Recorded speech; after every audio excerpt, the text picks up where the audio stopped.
dhe tjetrin diku të Shkami Kavajs, me 2 sipërmarrje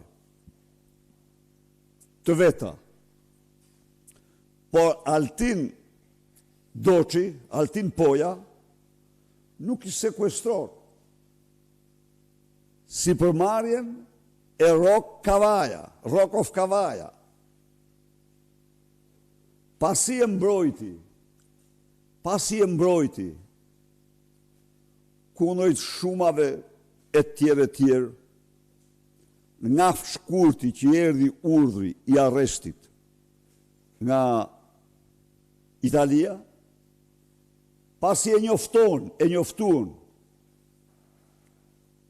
se tani nuk kemi që bëjmë më tutje, dhe a jeton i qetë në vilën e Gjushit, aty thonë është, po, natyrisht, nuk e ka të vështirë, mund tjetë edhe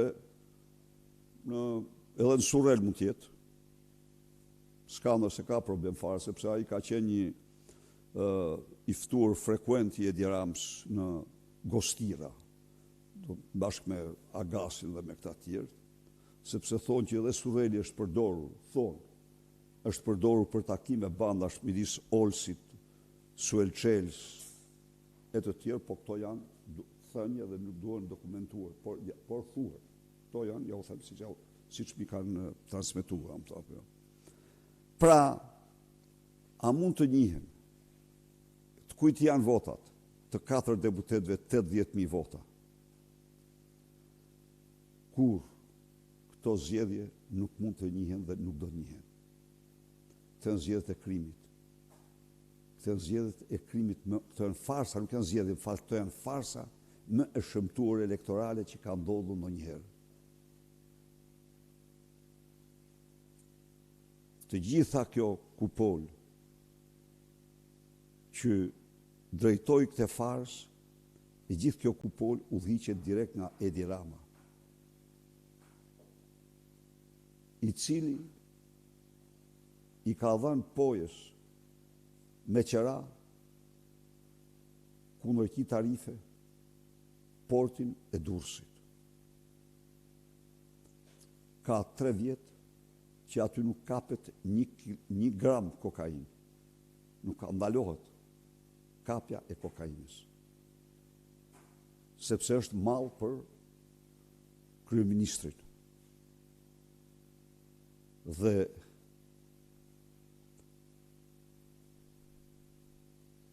nuk janë vetëm këto 2 banda, po këto janë se në Fier, Zeqineja, në Maja Thans, Arben Qimja, kishte detyrë t'i siguronte vota. Me radhë. Doja shojmë dhe asaj rekordet. Pra, dhe ky është një dimension i farsës elektorale, një dimension i shëmtuar, po si Arben Qimja, si Olsi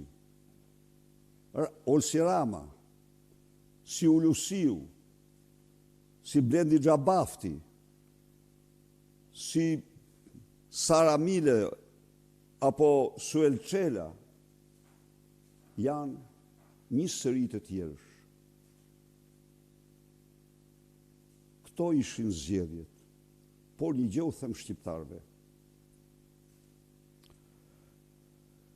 Sado dëshpëruese që është kjo farsë, kjo dallon, sepse kjo farsë është e vetmja në histori që është dënuar para se të zhvillohet.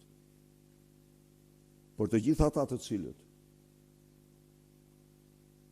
i thonë të vërtet se vërtet dhe lexojnë rezolutën e Valencias, gjenë se Komiteti Ndërkombëtar i Qendrës Djathtë në Europë e denancoi këtë farsë para se zhvillohej. Pra, beteja, lufta kundër kësaj farse vazhdon me të gjithë forcën dhe përpjekjet. Por në këtë rast kemi të bëjmë me një farsë tashmë të denuar pas se të zhvillohet, pas se të mbyllet, të konkludohet. E mirëni vesh ju pse hidhe Zeqileja nga deg, del se kishin porosi që Zeqileja duhet futet në parlament, ishte Sara Mile e Pfirit.